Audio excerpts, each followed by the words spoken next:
Hey, it's been a while. How are you? I'm back. I moved. I'm in a new place. So that's cool. And I'm ready to make more videos, more content. I'm gonna have a lot more free time, so I'm gonna make hopefully a lot more content. I'm gonna get away from the longer form stuff, even though this video is probably gonna be kind of long. Anyway, it's not gonna be like an hour. I'm gonna get away from the long form kind of stuff, and I'm gonna do little bits here and there about stuff. Same stuff that I was doing on the podcast, essentially. Will the podcast go away? Maybe. I don't know yet. If I can get some good guests and they want to sit here and talk to me for an hour, that'd be cool. But for the most part, the channel is going to be more of what I was doing by myself with the podcast, more of like a political, current events kind of view. So, yeah. And I hope you enjoy this video. If you want to support me in other ways, you can follow me on Twitter. That'd be nice. And then you can also subscribe to my Substack. First, link in the description. I've got a couple things on there, pieces on there already. I think 2, and I'm in the process of a 3rd. So I am doing something productive. Anyway, enjoy this, and thanks for coming back, and thanks for being here, and everything is everything. We're back. It's been a while, but we're back. And we're back to talk about the current Joe Biden administration and what he did on the April 7th. He gave a little speech. He gave a little speechy boy. Gave a little speech about gun violence in America. And the speech was pretty standard. Kamala Harris came out first. Vice President Harris came out first. And she didn't really have anything of substance to say, to be honest. She spoke about how solutions, quote, solutions exist. She said that over and over and over again. But she didn't say any of the solutions. She didn't mention a single one. And the whole way she said it, the whole vibe, hey bud. I got a dog, by the way. His name is Bernard. You want to talk about Kamala Harris? The way she said it, her whole attitude was like, okay, you're going to have to go. Goodbye. Her whole attitude was very elitist and snobby, talking about solutions exist. It was really cringe. Because the solutions exist. They already exist. After that, Biden came out, and he, it was just pretty standard Biden. He pulled at the heartstrings a little bit, so he kind of gave a little jab to the right, and he said the next things he was going to talk about have everything to do with the Second Amendment, or I think I quoted him. He said, "What I am going to suggest is within the realm of the Second Amendment." And then he called out the right, saying, the phony arguments they have are just untrue. And when he says they, he's talking about Republicans. And then he lists some numbers about gun violence in the states. He lists that 316 people are shot every day in the United States, and 106 of them die. So I looked into those numbers because it kind of seemed a little low, I thought. Those numbers checked out. There's a gun control advocacy group called the Brady United Group. They verify the numbers, and then also PolitiFact had some pretty similar numbers too. They had 270 people shot per day with only 87 dying. So then Biden goes on to talk about the major things he wants to accomplish in his first term having to do with gun violence. And actually the first one he mentioned, I didn't even know was a thing, and I kind of agree. I agree with him on this. He says he first wants to address the issues of ghost guns, and I had no idea what a ghost gun was. And the way he described it was you can buy a kit online and there are instructions to finish the firearm. That's actually an exact quote. And I immediately was like, no, that doesn't exist. He's got to be bullshitting. No, but that is real. You can go on the internet and you can buy a little box, a little cardboard box with a bunch of pieces, parts in it with instructions that you can literally build a gun in your house. And what he wants to do addressing ghost guns is he wants to make it harder to get. You have to get a background check to get one.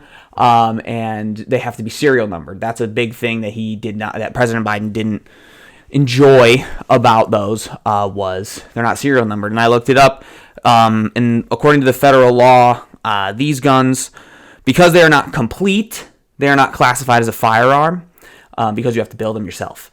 So that means in order to purchase these kits, you don't need a background check, and the weapons are not serial numbered. And when I read that, I was like, oh, well, that's kind of silly. Why would you not have to have a background check and those be serial numbered if you can just build a gun in your house? So, yeah.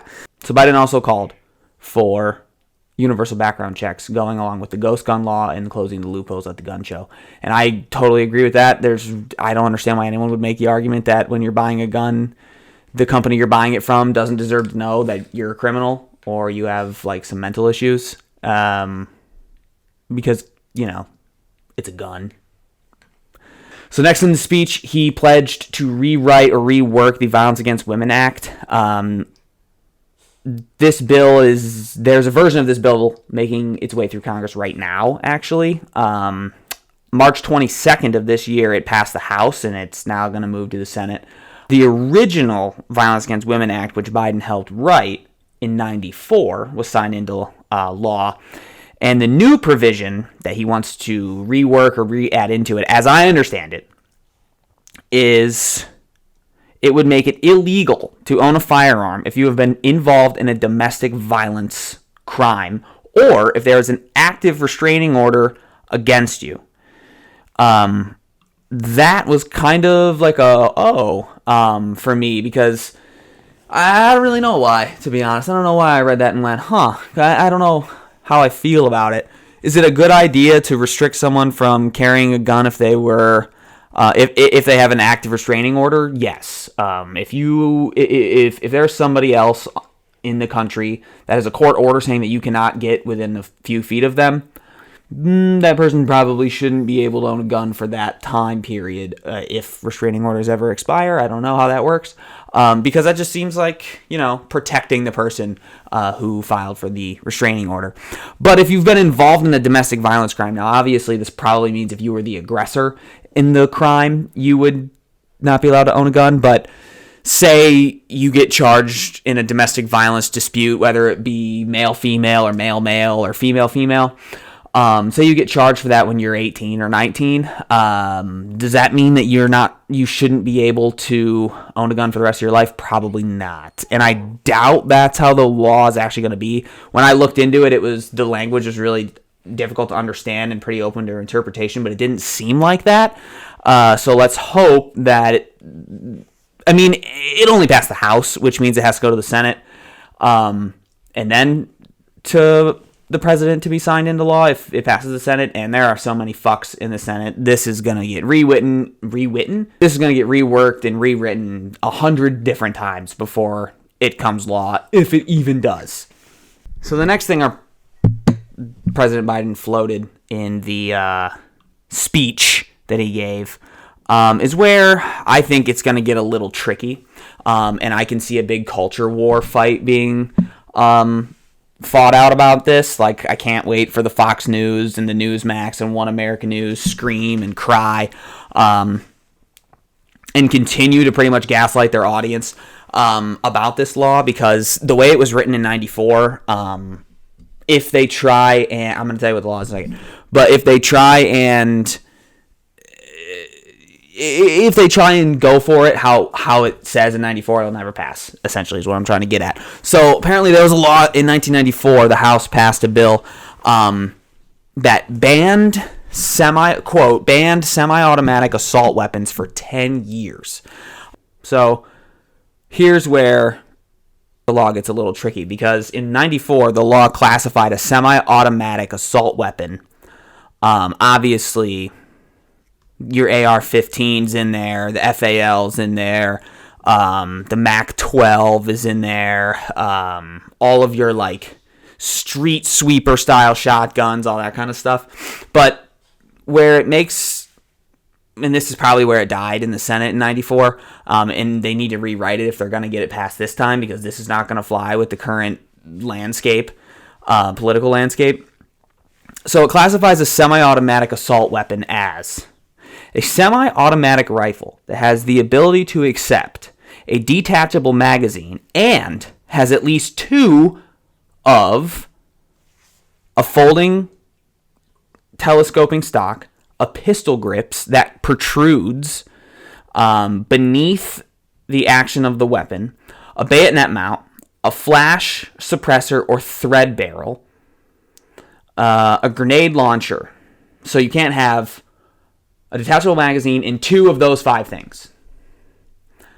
The next is semi-automatic pistols. So the semi-automatic pistol that has the ability to accept a detachable magazine and at least 2 of the following.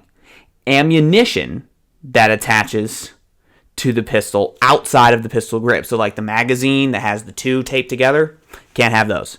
A threaded barrel accepting a barrel extender, a suppressor, or a forward hand grip or silencer.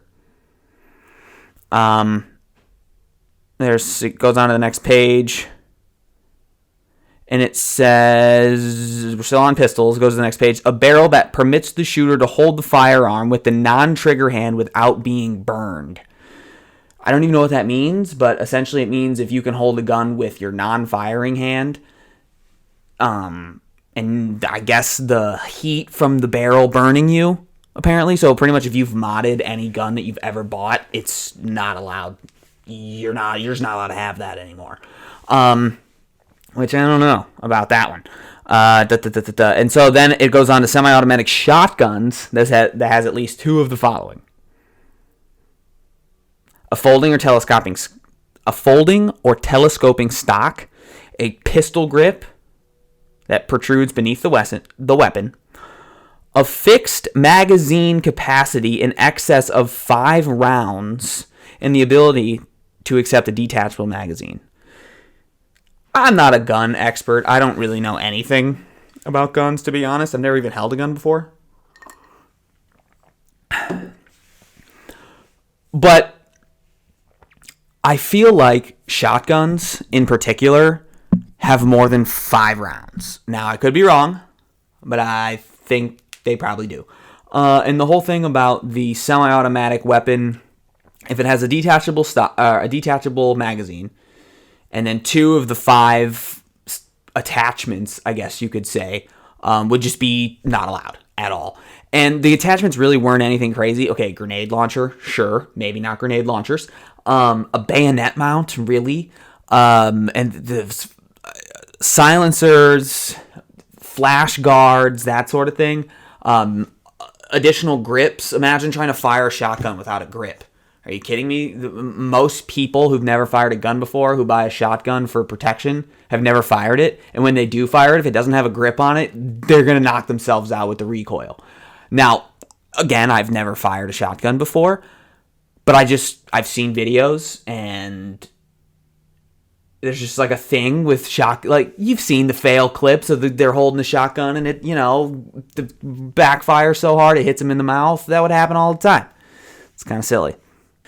And then he gets to his final idea or point that he wants to make. And he says, during this part, he says, specifically, he says, if he can't get any of the other things that we mentioned, this would be his main one that he would want to get. And if this is his main one he wants to get, you can forget about it, because this one is kind of silly, in my view. The most important piece to President Biden would be the ability to sue gun manufacturers for mass shootings. He compared it to the lawsuit against Big Tobacco for lying about the dangers of tobacco products. Now, this is completely ridiculous, because everybody knows that if you fire a gun at a human, that human's probably going to die, like 95%, if it's point blank in the face. You're probably going to die. Now, with the tobacco thing, yeah, they were lying about the dangers of their products, and they were rightfully sued for millions and millions of dollars. And everyone kind of knew that tobacco products kill you. But I could see the argument, because it takes years for that to happen. You don't smoke one cigarette and die. You have to smoke a lot over your lifetime to have long health implications. But guns are different, okay? They're instant, they're loud, and they're used to kill a lot of people sometimes. Now, let me be totally clear. I'm a Second Amendment person. I think having a gun is a good idea. I think it's cool. A new gun store actually opened up right by my apartment, and I've been thinking about it, okay? Not that I need one because I live in a dangerous area, but I feel like I'm an American, it's my right, and everyone should own a gun, in my opinion.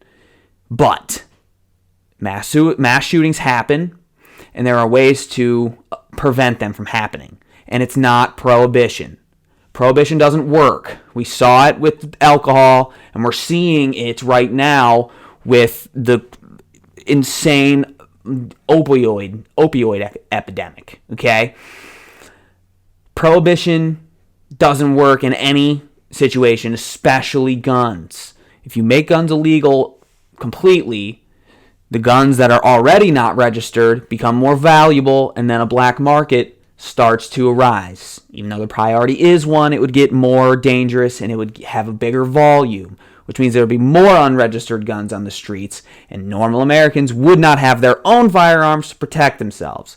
So, do we need guns? Yes. Do we need to rewrite gun law? Yes. Can we do that under the realm of the Second Amendment and not piss everyone off? Probably not, but we gotta try, I think. Universal background checks, good. Ghost guns, probably should have them registered before you're allowed to sell them, and you should probably get a background check in order to get one. That's probably fine. Gun shows, it's kind of a gray area. Maybe if you put in a purchase order for that gun at the show, or those 10 guns at the show, the manufacturer or the retailer says, okay, we get your order, we'll get your down payment, let's do half or 3/4 or whatever, and then we'll go back to the shop, we'll get your order ready to go. These are all floor models, and then we'll ship them to you after your background check comes through. I don't know. That just seems, like a normal fucking idea that maybe might work. I don't know, maybe I'm a genius. So, yeah, I know there's going to be a bunch of culture war nonsense on Twitter and the major news networks about they're taking our guns away, socialism, and they're all fucking dumb. So don't listen to them. But this could go either way. They could go way overboard on the restrictions. I don't think they're going to, because even though Democrats control all three branches of government right now, it's pretty even. It's 50-50, actually, in the Senate. The only reason Democrats technically control the Senate is because the president of the Senate is the vice president of the United States, and that's Kamala Harris, and she's a Democrat. So, it's pretty 50-50. So this is probably not gonna fly unless they rework it, right? That being said, thanks for watching this video, and I will be posting more as soon as there's more dumb shit to talk about. So, continue to watch, continue to read. Thanks, and I'll see you next time. So that's going to do it for this video. Thanks for watching. I'm glad that you're back. I'm glad that I'm back, and I'm ready to make more videos as long as there's more stuff to talk about, which there will be, I promise. So you can look for the videos on this YouTube channel. I'm also on Substack now, so I'll put the first link in the description. It is the Substack. Go on there and click on it and subscribe to it. It's free. It's completely free. You sign up on there, and whenever I post something new on Substack, whether it be something I wrote with my hands and a keyboard, or a video like this one. In fact, this video is already on Substack. It's there right now. Go click on it and watch it and subscribe to that email list, essentially is what it is. But this part won't be in it because this is for YouTube only. But anyway, yeah. So, bye.